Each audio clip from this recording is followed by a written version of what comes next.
Hello gamers and welcome back. I'm Rob, of course, or Warshack if you want to call me by my in-game name. In this video, we're going to be talking about some of the more popular and standout-y cards in the LoE expansion. I kind of wanted to duly note and just look over these cards before they kind of get washed away in this next standard rotation. And same thing with what we did with our BRM and TGT lookovers we're going to do here. So without further ado, we're going to take a look at the Druid class as it is the first one. We'll pop up our little sidebar here. Oh, no, there we go. And look at Raven Idol. So again, just like Living Roots, this card costs 1 mana, but definitely impacts the class, I think, in the early game very heavily, giving you the ability to both choose a minion or spell, but if you have fan draw out, you can, of course, choose both of them. So in the early game, I think what makes this card so powerful is the fact that not only does it cost 1 mana, so you're not extending a huge amount of resources investing into this, but it's the ability to discover not only a minion, but the spells is most of the time what we're going to be picking, but it gives you 3 options, and those options are very important to the current situation you're in, right? So let's say you're really needing card draw, then you would pick Nourish, or Lunar Essence, or whatever that 5 mana draw 2 cards is. But it also gives you the, you're looking for AoE, you can get Swipe, you get Starfall, and if you're looking for healing, you get like Healing Wave and Feral Rage, or not Healing Wave, but Healing Touch and like Feral Rage and things like that. So it's the versatility of being able to pick what you need in the current situation is why I think Raven Idol is just oh so good, and it's definitely going to hurt the class a little bit. Mounted Raptor, not that this card was found a whole lot, but it definitely fits very well into the Beast Druid, which we saw for a small time period when the Warden was released. But it's also found in Token Druid, which is up and coming deck, which we've seen a lot of Jackie Chan, or Jackie, hopefully I'm saying it right, Jackie Chan, oh I don't know, but he definitely has kind of redone and been playing a lot of Token Druid, which has been making it pretty popular. So another decent card that will be leaving us. And then Jungle Moonkin, probably not so much, was found in the OTK Malygos Druid for a little bit, but not really a staple by any means. Looking at Hunter, we have Dark Trap. Not really anything special there. Explorer's Hat. This was found in the Reno Hunter, which is, again, not the most popular, powerful deck, but again, one of the more memey decks. But it was still a card that people, tested and played a little bit, but not one of the worst things to leave the class.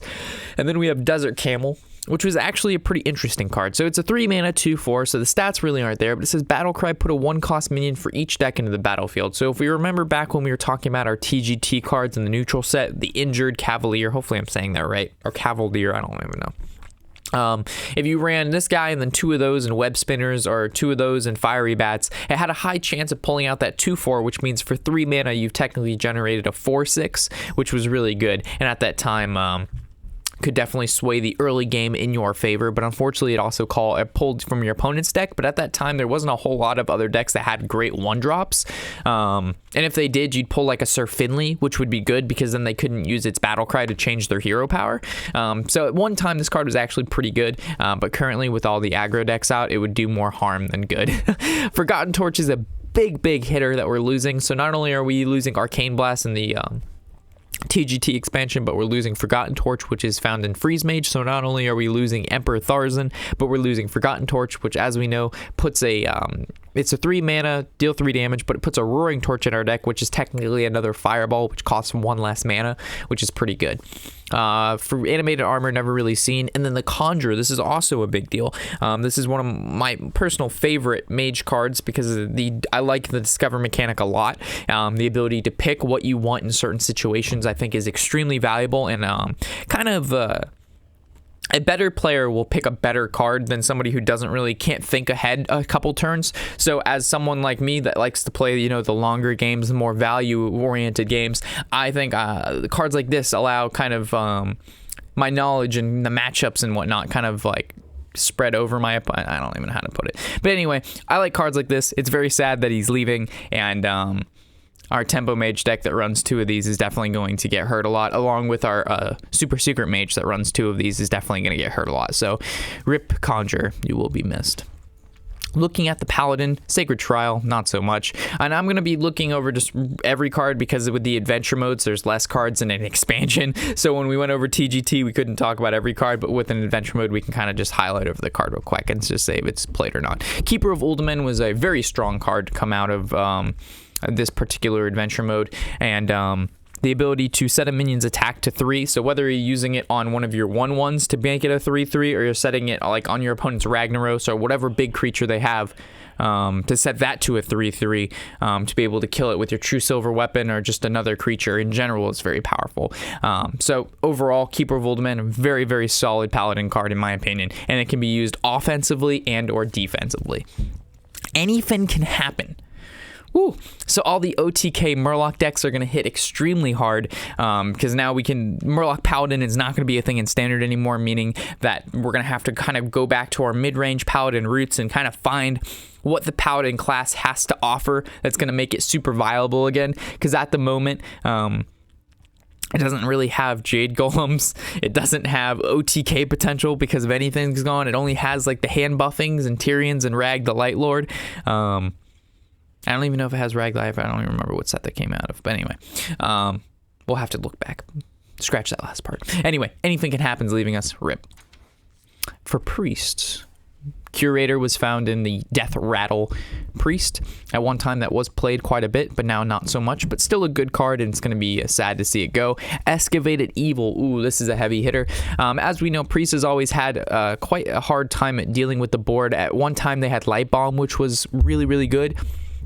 But ever since Light Bomb cycled away, Priest is hurt, and now that Dragonfire Potion is basically a huge AoE clear that helps the deck out a lot. So cards like Excavated Evil aren't needed as much, because they can just tech in the Dragonfire Potion, which is kind of the same thing, but just more damage for 1 more mana. So Excavated Evil leaving is not the worst thing in the world, but for those decks that don't play Dragonfire Potion, they normally play Excavated instead. Also, this works really well in Reno decks, because they can, only run 1-ofs, which means they run 1 Dragonfire, 1 Excavated, 1 Holy Nova, which means they're going to have 1 less AoE. Entomb, let's do the golden one because it looks cooler. Entomb's a sad card to see go. It's one of the I don't like that card, let me just take it. And as we know, Priest has been one of those classes that towards the late game is very, very controlling, whether you're playing the dragon oriented one or the control oriented one. I normally have 2 Entombs even if I'm playing dragon versus control. I just like the card a lot. The ability to take whatever the hell you want I think is extremely powerful. Plus it goes into your deck, which means fatigue hurts your opponent more than you. So it's just one of those cards that's extremely powerful and will definitely hurt the Priest late game. For Rogue, Pit Snake's leaving, no big deal.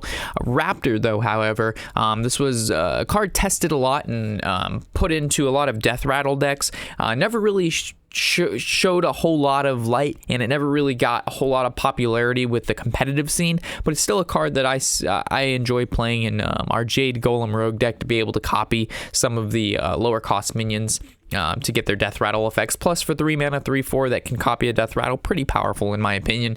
Not the most competitive, but still a good card. But Tomb Pillager, however, this is a card that's been very detrimental to the success of decks like Miracle Rogue and stuff like that. The ability to generate the coin with the Death Rattle, plus it's a 4-drop 5/4, so the stats are there, the ability's there, and a coin in the Rogue class is so very important because not only combo cards, but also with the Auctioneer that they're able to just keep drawing and drawing and drawing. And we all know what Rogue can do with only 1 or 2 mana. So imagine if when they have coins on top of that 1 or 2 mana and the preps, and now they have their counterfeit coins. So it's just, this card was so very important to the Rogue class, and without it, the deck is going to hurt a lot. It may not seem like, oh, okay, they're only really losing the Tomb Pillager, the rest of the deck is going to stay the same. No, Tomb Pillager is a very big deal to the Miracle Rogue class. So not having this card, I'm sure there's going to be some form of Miracle Rogue, but is it going to be as good as it is now? Probably not. Probably not at all.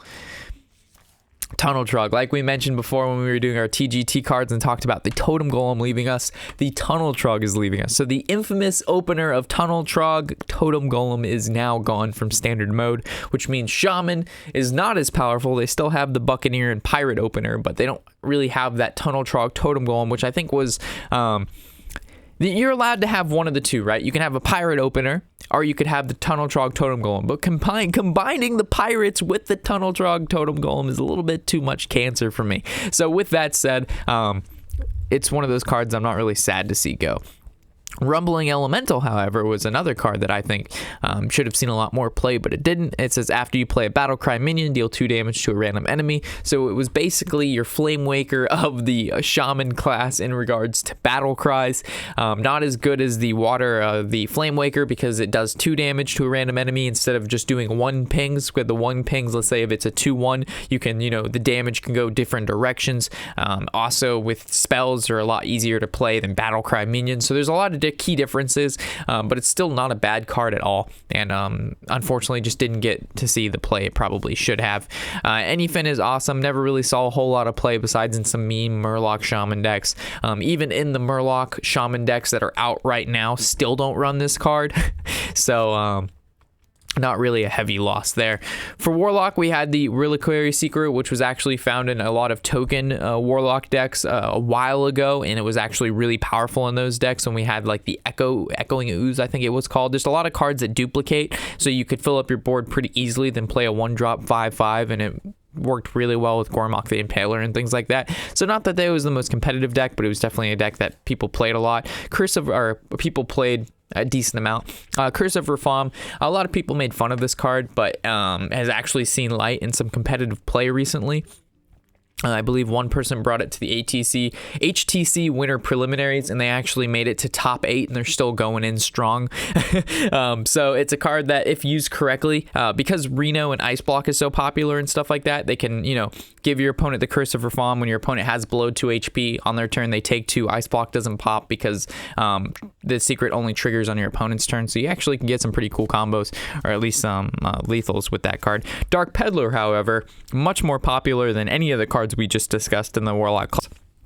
Found in the Reno Warlock, found in the Zoo Warlock. Not that Zoo Warlock is incredibly popular right now, but still a deck that it was just a very, very good card in the deck, because a lot of the Warlock 1-drops are very powerful. Flame Imp, Soulfire, Power Overwhelming. There's just a Mortal Coil. There's just a ton of really good 1-cost Warlock cards, plus you can discover it, which gives you the ability to pick on your current situation, which is what makes the Dark Peddler so good. So definitely a heavy hit into the Warlock class. May not be like the strongest minion, but definitely the versatility of being able to pick the cards you want, and especially a 1-mana card in the Warlock class is important. Cursed Blade leaving, no, not really that big of a deal.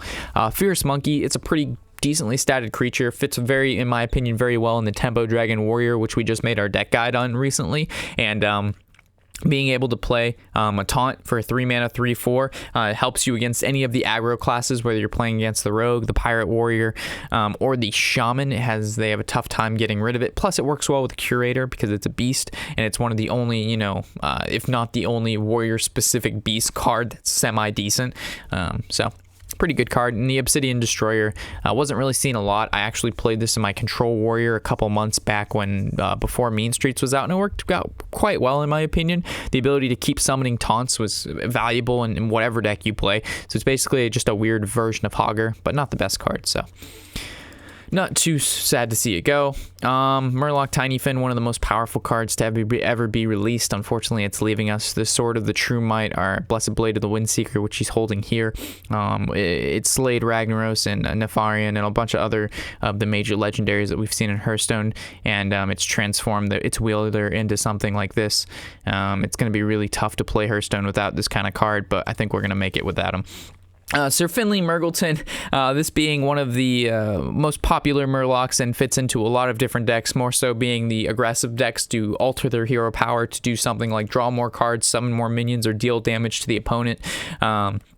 Him leaving us and the ability to change hero powers is kind of sad, because I like the ability to kind of mend a deck that normally you couldn't mend, and to be able to make it do things that it normally couldn't do, because locking in, like, let's say for example Hunter could play a more value oriented game if you played Sir Finley, changed your deal 2 hero power into something like a warlock, or not something like a warlock, something like a priest, a warrior, a mage, and then all of a sudden your Hunter deck, you could start using those cards more defensively. I don't know, it's just a lot of cool stuff you could do with Sir Finley Murgleton.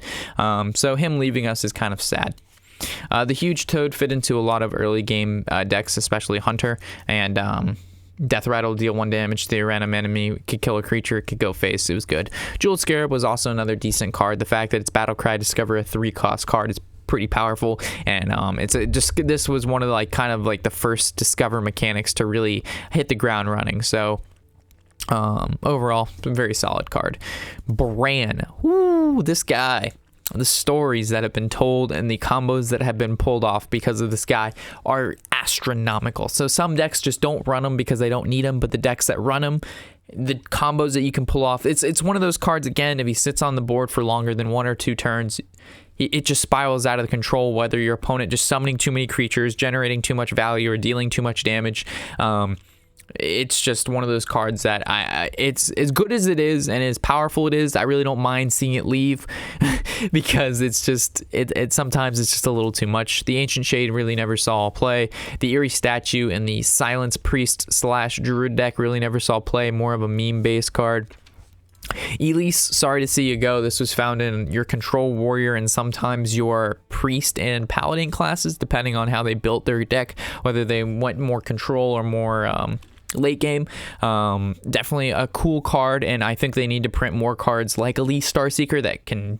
It's hard to picture another card that does something cool like Elise without them making it and saying, oh yeah, why could have made that? But this is just one of those cards that completely changed the way you could play all of your control decks, because you knew you had this late game, be able to turn all of your cards into legendaries, which originally the people saw this card and said it's never really going to be played. It's kind of like a joke card. And then it ended up being like one of the main contributors to being able to play Control Warrior, use all of your heavy resources like your Execute, your Shield Slams, your Hell Screams, all of your heavy stuff, and then turn all of your draw mechanics or lesser cards that you don't need in the late game into really good legendaries. So as kind of joking-ish as the people took this card, it ended up being one of the best cards to play in control decks.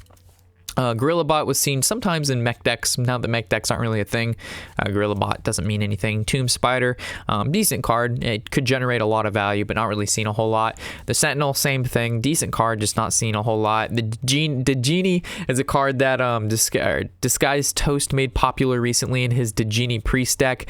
He plays a lot of meme decks. And he has a lot of fun doing making interaction with cards that people don't normally see. So kudos to him. Definitely shined light on a card that should have seen play. It's not a bad card, and good. Naga Sea Witch was found in Ram Druid at some forms and sometimes, but not anymore. Summoning Stone, we've tried this card as we tried our Summoning Stone Priest and it failed miserably. I actually went from rank 3 one season all the way to 13 trying to make this deck work. I tinkered with it so much and you guys never even saw it because it was just losing. It was losing from rank 3 to rank 13. I don't think there was 2 wins in there playing Summoning Stone Priest, so I couldn't make it work.